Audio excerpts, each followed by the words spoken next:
Com muita alegria estamos aqui mais uma vez para nesse feriado, e mais esse feriado nacional, consagrado à proclamação da República do Brasil, vimos compartilhar com os nossos queridos irmãos uma das muitas luzes que a infinita bondade de Deus, através de Jesus e os Espíritos benfeitores, trouxeram, materializaram para nós nesse plano físico.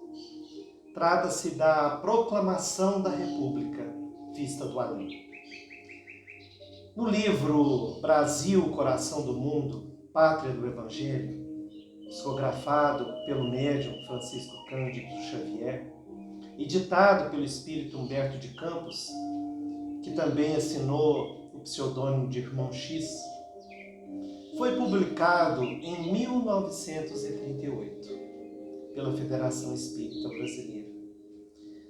Nesta valorosa obra, o autor espiritual narra os principais fatos da história do Brasil, tanto no plano material como no plano espiritual, revelando, portanto, detalhes, os planos das falanges espirituais no desenrolar da história mundial, influenciando os homens encarnados na luz do divino Evangelho deixado por Jesus. Nós vamos encontrar no capítulo 27 desse livro, Brasil, Coração do Mundo, Pátria do Evangelho, um texto esclarecedor sobre o dia que nós comemoramos hoje. E vamos trazer a leitura com alguns raros apontamentos para a nossa reflexão nesse dia. Porque estamos aprendendo com essa doutrina abençoada, na feição do Consolador prometido por Jesus, que não basta apenas viver por viver. Nós temos que viver com sentido, conectados à lei divina e a tudo aquilo que ela promove em nosso derredor para promover a nossa evolução, sobretudo a nossa evolução moral e espiritual. Então, nesse capítulo, o autor espiritual, Humberto de Campos, já intitula A República. Se a monarquia, embora todas as liberdades políticas que desenvolvera, era considerada pelos espíritos avançados do Brasil como a derradeira recordação da influência portuguesa, era a República considerada pela comunidade brasileira como a fórmula de governo compatível com a evolução do país e com a posição cultural do seu povo. Essa ideia genuinamente nativista, ou seja, própria dos espíritos situados nas terras do Brasil, alcançara todas as inteligências e a garantia do seu êxito se patenteara aos olhos de todos após a Lei de 13 de Maio, que é a lei da abolição da escravatura. E o que ele diz para nós? Essa lei que ferira os interesses particulares de todas as classes conservadoras. Foi por essa razão que os anos de 1888 e 1889 assinalaram os derradeiros tempos do único império das plagas americanas. Significa que nesse período o Brasil era o único país que ainda era governado no sistema de império. Por toda parte e em todos os ambientes, civis e militares, acendiam-se os fachos do idealismo republicano, sob o palio de generosidade da coroa. No mundo invisível reúne o Senhor as falanges benditas de Ismael e dos seus dedicados colaboradores. E ali, enquanto as luzes suaves douravam o éter da imensidade, que se enfeitava de luminosas flores dos jardins do infinito, falou a sua voz no crepúsculo admirável do Sermão da Montanha. Então aqui nós vemos que Jesus se dirige a Ismael e a sua falange de espíritos servidores. O cenário, diz o autor espiritual, que era parecido com aquele do Sermão da Montanha, ou seja, o entardecer. E assim se expressa Jesus nas palavras e no pensamento admirável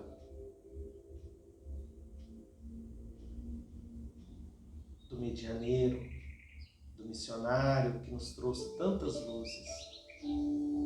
Irmãos, a pátria do Evangelho atinge agora a sua maioridade coletiva. Profundas transições assinalarão a sua existência social e política. Uma nação que alcança a sua maioridade é a responsável legítima e direta por todos os atos comuns que pratica no concerto dos povos do planeta. Necessário é separarmos agora o organismo político do Brasil dos alvitres permanentes e constantes do mundo espiritual, para que todos os seus empreendimentos sejam devidamente valorizados. À maneira dos indivíduos, as pátrias têm, igualmente, o direito à mais ampla liberdade de ação, uma vez atingido o plano dos seus raciocínios próprios. Acompanharemos indiretamente o Brasil, onde as sementes do Evangelho foram jorradas a mancheias, ou seja, em grandes quantidades, a fim de que o seu povo generoso e fraternal possa inscrever mais tarde a sua gloriosa missão espiritual nas mais belas páginas de civilização, no livro de ouro dos progressos do mundo. Seus votos evolutivos, no que se refere às instituições sociais e políticas, serão carinhosamente observados por nós, de maneira a não se obstar às deliberações das suas autoridades administrativas, no plano tangível da matéria terrestre. Mas, como o reino do amor integral e da verdade pura ainda não é do orbe terreno, urge reformarmos também as nossas atividades, concentrando-as na obra espiritual da evangelização de todos os espíritos localizados na região do Cruzeiro. Então nós queremos aqui fazer uma parte nesse sentido, para que nós observemos que na palavra do Mestre, nós observamos que até aquele momento, enquanto a coroa portuguesa estava dirigindo o Brasil, Ismael e a sua falange, atendendo os desígnios superiores diretos de nosso Senhor Jesus Cristo, coordenavam de uma maneira mais ostensiva tudo aquilo que acontecia aqui no Brasil. Quando o próprio Cristo fala da importância da liberdade, o direito à mais ampla liberdade é justamente também essa liberdade de decidir os seus próprios destinos.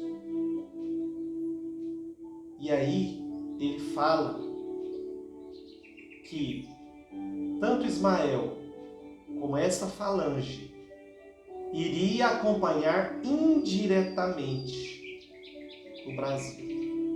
Mas como o reino do amor ainda não estava integralmente na mente, no coração daqueles que iriam assumir esses encargos mais diretos no que diz respeito à administração pública, eles concentraram as suas ações espirituais, ou seja, a atuação dos espíritos desencarnados sobre os encarnados, na obra espiritual de evangelização de todos os espíritos localizados aqui.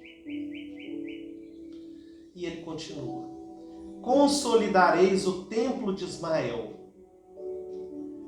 para que do seu núcleo possa expandir-se para toda a extensão territorial da pátria brasileira as claridades consoladoras da minha doutrina de redenção, de piedade e de misericórdia. Ensinareis aos meus novos discípulos encarnados a paciência e a serenidade, a humildade e o amor, a paz e a resignação, para que a luta seja vencida pela luz e pela verdade. Olha, queridos irmãos, como o amor faz fluir palavras de vida eterna, que servem para todos os tempos. Olha como essas qualidades estão sendo tão necessárias nos dias de hoje. Peço que vocês ouçam essa narrativa que estamos fazendo, como se Jesus estivesse falando conosco hoje. Abrireis para a caravana do Evangelho que marcha ao longo dos caminhos da sombra a estrada da revolução interior, cujo objetivo único é a reforma de cada um, sob o fardo das provas, sem o recurso da indisciplina, perante as leis estatuídas no mundo, e sem o auxílio das armas homicidas.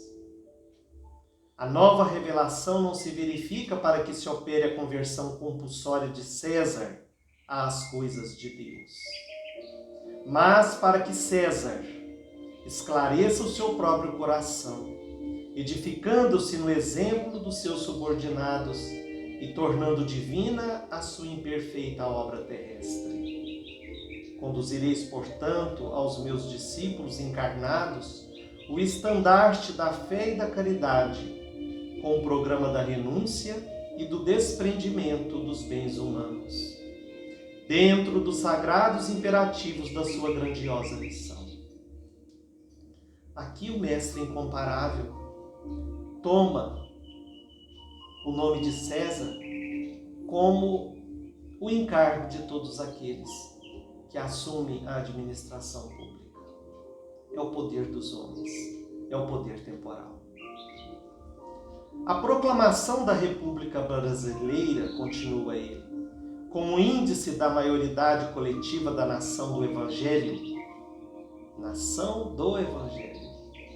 há de fazer-se sem derramamento de sangue, como se efetuaram todos os grandes acontecimentos que afirmaram perante o mundo a pátria do Cruzeiro, os quais se desdobraram sobre a nossa imediata atenção. Olha bem que desde os primórdios do descobrimento do Brasil, a atenção de Jesus e todos aqueles que ele coordena estava diretamente sob o seu comando. Doravante o Brasil político será entregue à sua responsabilidade própria, ou seja, daqueles que estão aqui no plano físico. Essas transições serão realizadas acima de todos os cultos religiosos, para que todas as conquistas se verifiquem fora de qualquer eiva de sectarismo, ou seja, de separação, de segregação. Os discípulos do Evangelho sofrerão, certamente, os efeitos dolorosos da borrasca em perspectiva, mas estaremos a postos, sustentando o Brasil espiritual, que de hora em diante passará a ser o nosso precioso patrimônio. Ou seja, toda aquela falange, toda aquela égide, aquele grupo grandioso de servidores do bem, que tinha mais diretamente Ismael, sob o comando de Jesus, atuando de forma intensiva na terra, iria atuar no espaço ou na dimensão espiritual do Brasil, o Brasil espiritual. Articularemos todas as possibilidades e energias em favor do Evangelho no país inteiro, e a obra de Ismael derramará as bênçãos fulgurantes do céu sobre todos os corações, no caminho de todos os felizes e de todos os tristes da terra. Acordaremos a alma brasileira para as doces alvoradas desse novo dia. No capítulo das instituições humanas, nossos esforços despendidos até agora estão mais ou menos encerrados, mas compete-nos em todos os dias do porvir conservar e desenvolver a melhor parte, espiritualizando essas mesmas instituições dentro das grandes finalidades de todos os labores das esferas elevadas do plano espiritual.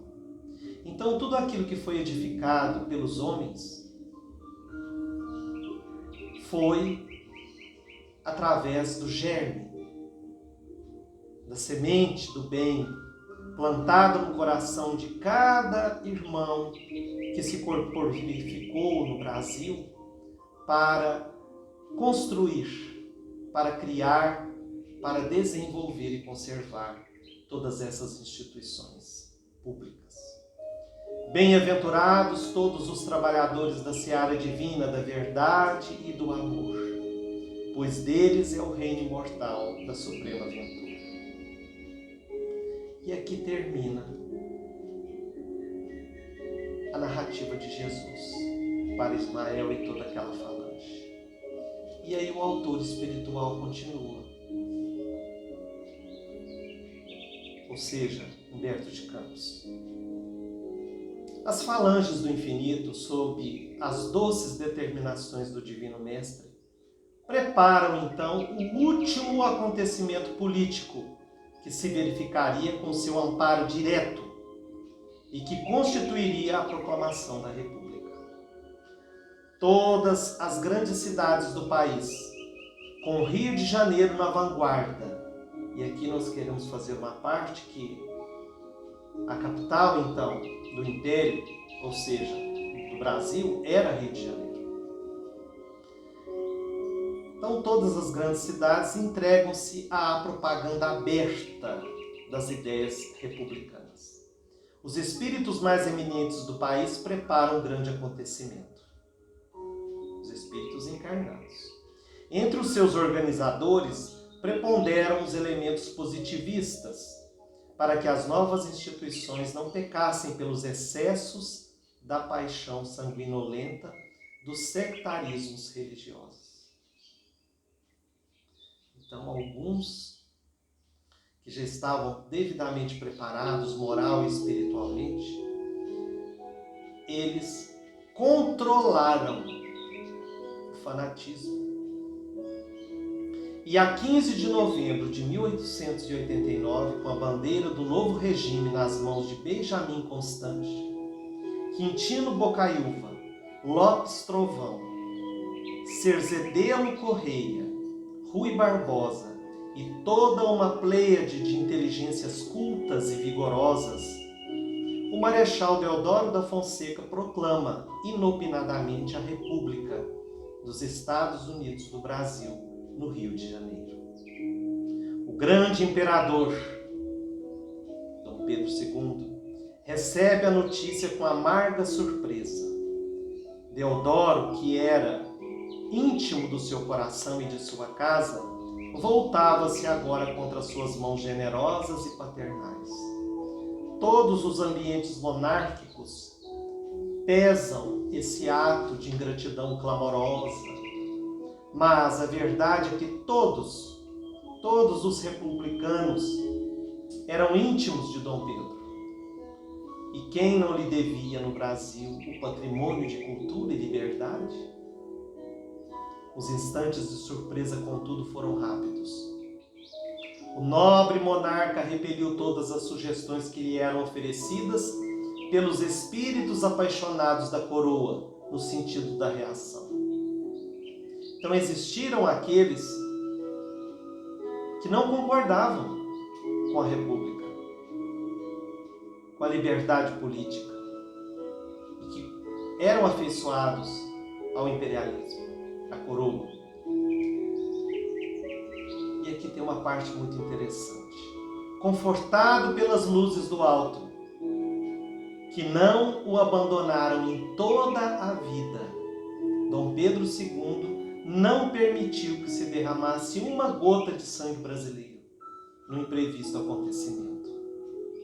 Preparou rapidamente sua retirada com a família imperial para a Europa, obedecendo às imposições dos revolucionários, e com lágrimas nos olhos, rejeita as mais elevadas somas de dinheiro que o Tesouro Nacional lhe oferece, para aceitar somente um travesseiro de terra do Brasil, a fim de que o amor da pátria do cruzeiro lhe santificasse a morte no seu exílio escuro de saudade e de pranto. Então, a tristeza, as lágrimas desse valoroso espírito não era porque ele estava tirando a coroa de imperador. Era pelo amor que ele tinha a essa terra e a esse povo. E eles ofereceram para ele um tesouro. Ofereceram para ele moedas.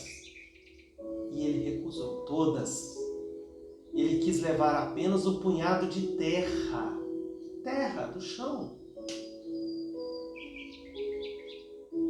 Onde ele, no momento do seu desencarne, ele pudesse deitar a sua cabeça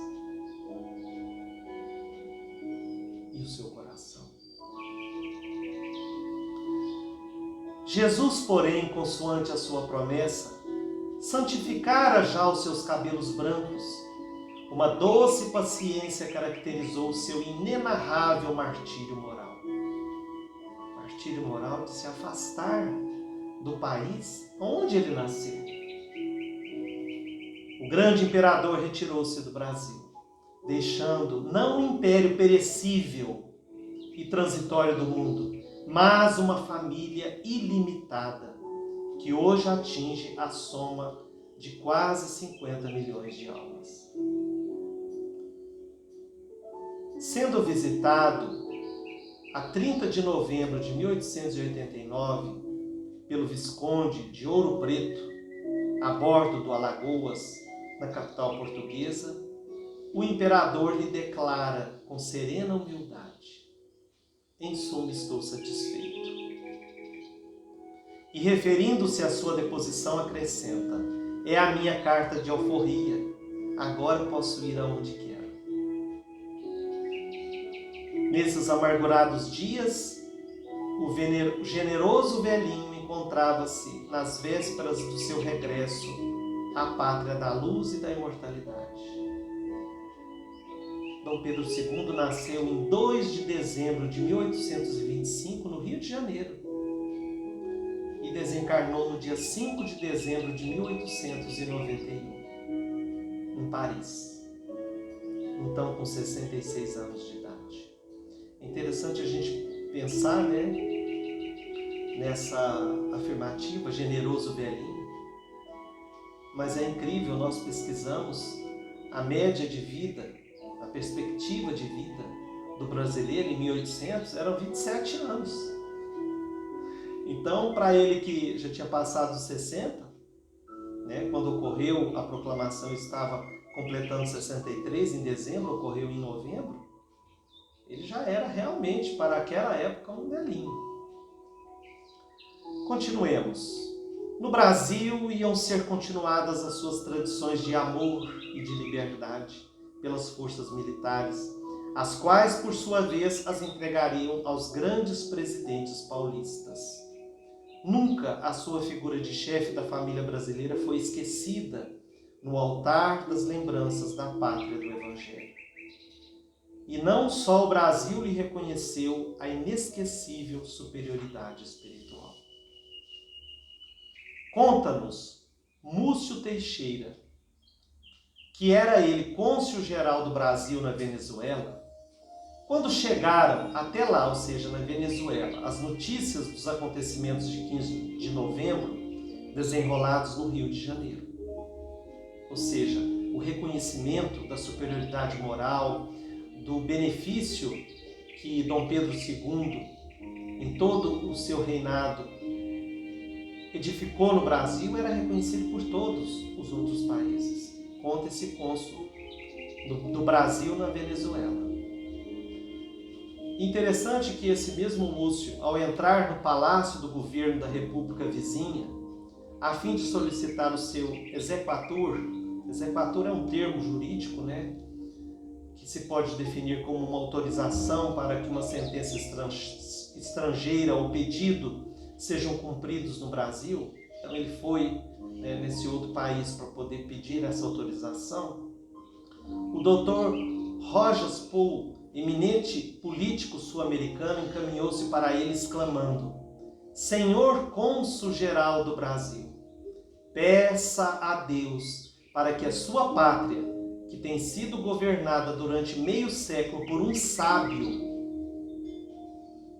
não seja doravante levada pelo tacão do primeiro ditador que se lhe apresente.